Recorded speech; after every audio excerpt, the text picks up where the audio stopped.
बलिया के top overbridge पे हैं और ठंडी के दिन में रात को निकले हैं पीने चाय लेने के लिए जा रहे हैं। आज हम आपको पिलाएंगे बलिया का सबसे बढ़िया चाय।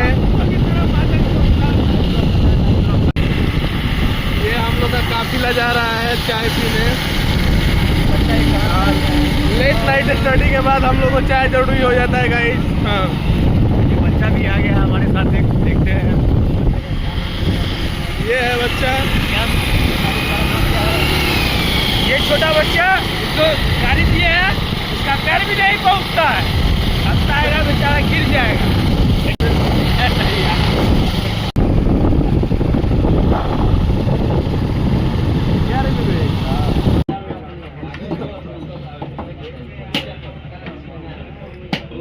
चलो पी लो।